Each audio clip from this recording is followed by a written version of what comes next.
بسم اللہ الرحمن الرحیم۔ السلام علیکم ورحمۃ اللہ وبرکاتہ۔ رمضان المبارک کے فضائل اور اہمیت۔ ماہ رمضان ہجری سال کا 9واں مہینہ ہے۔ اس ماہ کی عظمت کا اندازہ اس بات سے لگایا جا سکتا ہے کہ قرآن مقدس کا نزول اسی پاک مہینے میں ہوا۔ رمضان المبارک کا مہینہ اللہ تبارک و تعالی کی بڑی عظیم نعمت ہے۔ اس مہینے میں اللہ تعالی کی طرف سے انوار و برکات کا سیلاب آتا ہے اور اس کی رحمتیں موسلا دھار بارش کی طرح برستی ہیں۔ رمضان المبارک کی فضیلت اور اہمیت یہ بھی ہے کہ اللہ تعالی نے اس ماہ مبارک کی اپنی طرف خاص نسبت فرمائی ہے۔ حدیث مبارکہ میں ہے کہ رمضان اللہ تعالی کا مہینہ ہے، جس سے پتہ چلتا ہے کہ اس مبارک مہینے سے رب ذوالجلال کا خصوصی تعلق ہے، جس کی وجہ سے یہ مبارک مہینہ دوسرے مہینوں سے ممتاز اور جدا ہے۔ رمضان رحمت کا خاص مہینہ ہے۔ اللہ تعالیٰ نے یہ مبارک مہینہ اس لیے عطا فرمایا کہ 11 مہینے انسان دنیا کے دھندوں میں منہمک رہتا ہے، جس کی وجہ سے دلوں میں غفلت پیدا ہو جاتی ہے، روحانیت اور اللہ تعالیٰ کے قرب میں کمی واقع ہو جاتی ہے۔ تو رمضان المبارک میں آدمی اللہ تعالیٰ کی عبادت کر کے اس کمی کو دور کر سکتا ہے، دلوں کی غفلت اور زنگ کو ختم کر سکتا ہے، تاکہ اللہ تعالیٰ کا قرب حاصل کر کے زندگی کا ایک نیا دور شروع ہو جائے۔ ام المؤمنین حضرت عائشہ صدیقہ رضی اللہ تعالی عنہا سے مروی ہے، جب رمضان شروع ہوتا تو رسول اللہ صلی اللہ علیہ وسلم کا رنگ مبارک متغیر ہو جاتا، آپ صلی اللہ علیہ وسلم کی نمازوں میں اضافہ ہو جاتا، اللہ تعالی سے گڑ گڑا کر دعا کرتے اور اس کا خوف طاری رکھتے۔ رمضان کی اہمیت کے بارے میں اللہ تعالی نے حضرت محمد صلی اللہ علیہ وسلم سے ارشاد فرمایا، اگر مجھے آپ کی امت کو جہنم میں ہی جلانا ہوتا تو رمضان کا مہینہ کبھی نہ بناتا۔ جب رمضان کریم کا چاند نظر آتا تو آپ صلی اللہ علیہ وسلم فرماتے تھے کہ یہ چاند خیر و برکت کا ہے، یہ چاند خیر و برکت کا ہے، میں اس ذات پر ایمان رکھتا ہوں جس نے تجھے پیدا فرمایا۔ حضرت جبرائیل علیہ السلام نے دعا کی کہ ہلاک ہو جائے وہ شخص جس کو رمضان کا مہینہ ملے اور وہ اپنی بخشش نہ کروا سکے، جس پر حضرت محمد صلی اللہ علیہ وسلم نے ارشاد فرمایا،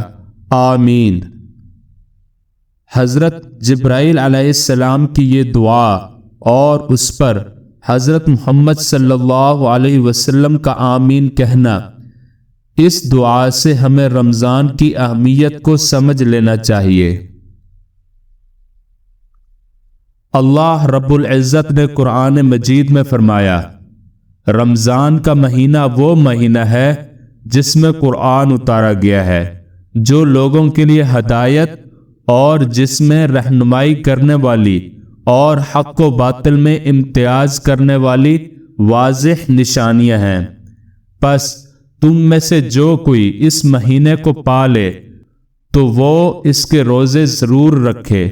اور جو کوئی بیمار ہو یا سفر پر ہو تو دوسرے دنوں کے روزوں سے گنتی پوری کرے۔ اللہ تمہارے حق میں آسانی چاہتا ہے اور تمہارے لیے دشواری نہیں چاہتا، اور اس لیے کہ تم گنتی پوری کر سکو، اور اس لیے کہ اس نے تمہیں جو ہدایت فرمائی ہے اس پر اس کی بڑائی بیان کرو، اور اس لیے کہ تم شکر گزار بن جاؤ۔ حضرت ابو ہریرہ رضی اللہ تعالی عنہ سے روایت ہے کہ رسول اللہ صلی اللہ علیہ وسلم نے ارشاد فرمایا، جب رمضان کی پہلی رات ہوتی ہے تو شیاطین اور سرکش جنات قید کر دیے جاتے ہیں اور دوزخ کے سارے دروازے بند کر دیے جاتے ہیں، پھر اس کا کوئی دروازہ کھلا نہیں رہتا، اور جنت کے تمام دروازے کھول دیے جاتے ہیں، پھر اس کا کوئی دروازہ بند نہیں رہتا، اور اعلان کرنے والا فرشتہ یہ اعلان کرتا ہے کہ اے بھلائی کے طلبگار، اللہ تعالیٰ کی طرف متوجہ ہو جا، اور اے برائی کا ارادہ رکھنے والے، برائی سے باز آ جا، کیونکہ اللہ تعالیٰ لوگوں کو آگ سے آزاد کرتا ہے۔ یعنی اللہ تعالیٰ اس ماہ مبارک کے وسیلے میں بہت لوگوں کو آگ سے آزاد کرتا ہے، اس لیے ہو سکتا ہے کہ تو بھی ان لوگوں میں شامل ہو جائے، اور یہ اعلان رمضان کی ہر رات میں ہوتا ہے۔ رمضان المبارک کا پہلا عشرہ رحمت، دوسرا عشرہ مغفرت اور تیسرا عشرہ جہنم کی آگ سے نجات کا ہے۔ حدیث مبارکہ میں ہے کہ رمضان ایسا مہینہ ہے کہ اس کے اول حصہ میں حق تعالیٰ کی رحمت برستی ہے، جس کی وجہ سے انوار و اسرار کے ظاہر ہونے کی قابلیت و استعداد پیدا ہو کر گناہوں کے ظلمات اور معصیت کی کثافتوں سے نکلنا میسر ہوتا ہے، اور اس مبارک ماہ کا درمیانی حصہ گناہوں کی مغفرت کا سبب ہے، اور اس ماہ کے آخری حصہ میں دوزخ کی آگ سے آزادی حاصل ہوتی ہے۔ حضرت جابر بن عبداللہ رضی اللہ تعالی عنہ سے روایت ہے کہ حضور اکرم صلی اللہ علیہ وسلم کا فرمان ہے کہ میری امت کو ماہ رمضان میں 5 چیزیں ایسی عطا کی گئی ہیں جو مجھ سے پہلے کسی نبی علیہ السلام کو نہ ملی۔ پہلی یہ کہ جب رمضان المبارک کی پہلی رات ہوتی ہے تو اللہ تعالی ان کی طرف رحمت کی نظر فرماتا ہے، اور جس کی طرف اللہ تعالی نظر رحمت فرمائے اسے کبھی بھی عذاب نہ دے گا۔ دوسری یہ کہ شام کے وقت ان کے منہ کی بدبو جو بھوک کی وجہ سے ہوتی ہے اللہ تعالی کے نزدیک مشک کی خوشبو سے بھی بہتر ہے۔ تیسرا یہ کہ فرشتے ہر رات اور دن ان کے لیے مغفرت کی دعائیں کرتے رہتے ہیں۔ چوتھا یہ کہ اللہ تعالی جنت کو حکم دیتے ہوئے ارشاد فرماتے ہیں، میرے نیک بندوں کے لیے مزین ہو جا، عن قریب وہ دنیا کی مشقت سے میرے گھر اور کرم میں راحت پائیں۔ پانچواں یہ کہ جب ماہ رمضان کی آخری رات آتی ہے تو اللہ تعالی سب کی مغفرت فرما دیتا ہے۔ حضرت ابو ہریرہ رضی اللہ تعالی عنہ بیان کرتے ہیں کہ رسول اللہ صلی اللہ علیہ وسلم نے فرمایا، تم پر ایسا مہینہ سایہ فگن ہو گیا ہے کہ مسلمانوں پر اس سے بہتر مہینہ اور منافقین پر اس سے بڑھ کر برا مہینہ کبھی نہیں آیا۔ پھر دوبارہ رسول اللہ صلی اللہ علیہ وسلم نے حلفاً ارشاد فرمایا، اللہ تعالی اس مہینے کا ثواب اور اس کی نفلی عبادت اس کے آنے سے پہلے لکھ دیتا ہے، اور اس کی بدبختی اور گناہ بھی اس کے آنے سے پہلے لکھ دیتا ہے، کیونکہ مومن اس میں انفاق کے ذریعے قوت حاصل کر کے عبادت کرنے کو تیاری کرتا ہے، اور منافق مومنوں کی غفلتوں اور ان کے عیب تلاش کرنے کی تیاری کرتا ہے۔ حضرت ابو مسعود غفاری رضی اللہ تعالی عنہ سے روایت ہے کہ میں نے رسالت مآب صلی اللہ علیہ وسلم سے رمضان کے چاند نظر آنے پر یہ ارشاد فرماتے ہوئے سنا کہ اگر لوگوں کو یہ معلوم ہو جائے کہ رمضان المبارک کی کیا حقیقت ہے تو میری امت یہ تمنا کرے کہ سارا سال رمضان ہی ہو جائے۔ پھر قبیلہ خزاعہ کے ایک شخص نے عرض کیا، اے اللہ کے نبی، رمضان کے بارے میں ہمیں کچھ بتلائیے۔ آپ صلی اللہ علیہ وسلم نے ارشاد فرمایا، رمضان المبارک کے لیے جنت شروع سال سے آخر سال تک سجائی جاتی ہے۔ جب رمضان شریف کا پہلا دن ہوتا ہے تو عرش الہی کے نیچے سے ایک ہوا چلتی ہے جس سے جنت کے درختوں کے پتے ہلنے اور بجنے لگتے ہیں، اور حوریں عرض کرتی ہیں، اے ہمارے رب، اس مبارک مہینے میں ہمارے لیے اپنے بندوں میں سے کچھ شوہر مقرر کر دیجئے جن سے ہم اپنی آنکھیں ٹھنڈی کریں اور وہ ہم سے اپنی آنکھیں ٹھنڈی کریں۔ اس کے بعد پھر آپ صلی اللہ علیہ وسلم نے ارشاد فرمایا،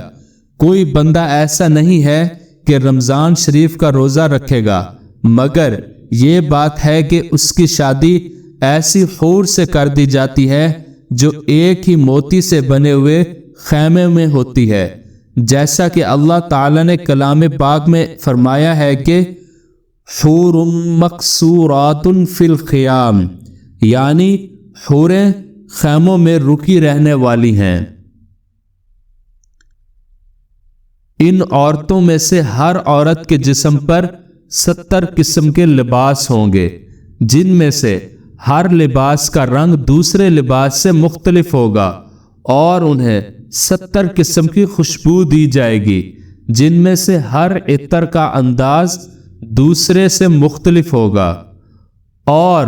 ان میں سے ہر ایک کی خدمت اور ضرورت کے لیے 70,000 نوکرانیاں اور 70,000 خادم ہوں گے۔ ہر خادم کے ساتھ ایک سونے کا بڑا پیالہ ہوگا جس میں کئی قسم کا کھانا ہوگا، اور وہ کھانا اتنا لذیذ ہوگا کہ اس کے آخری لقمے کی لذت پہلے سے کہیں زیادہ ہوگی، اور ان میں سے ہر عورت کے لیے سرخ یاقوت کے تخت ہوں گے، ہر تخت پر 70 بسترے ہوں گے جن کے استر موٹے ریشم کے ہوں گے، اور اس کے خاوند کو بھی اس طرح سب کچھ دیا جائے گا، اور وہ موتیوں سے جڑی ہوئی سرخ یاقوت کے ایک تخت پر بیٹھا ہوگا، اور اس کے ہاتھوں میں 2 کنگن ہوں گے۔ یہ رمضان المبارک کے ہر روزے کا بدلہ ہے، خواہ جو شخص بھی روزہ رکھے، اور روزہ دار نے روزہ کے علاوہ جو نیکیاں اور اعمال صالح کی ہیں ان کا اجر و ثواب اس کے علاوہ ہے۔ دوستو، اگر آپ کو ہماری ویڈیوز پسند آ رہی ہیں تو لائک کر دیجئے، اپنے دوستوں اور عزیزوں کو شیئر کیجئے، اور چینل کو ضرور سبسکرائب کریں۔ اللہ نے چاہا تو یہ ویڈیوز کسی نہ کسی کے لیے ہدایت اور کامیابی کا ذریعہ بنیں گی انشاءاللہ۔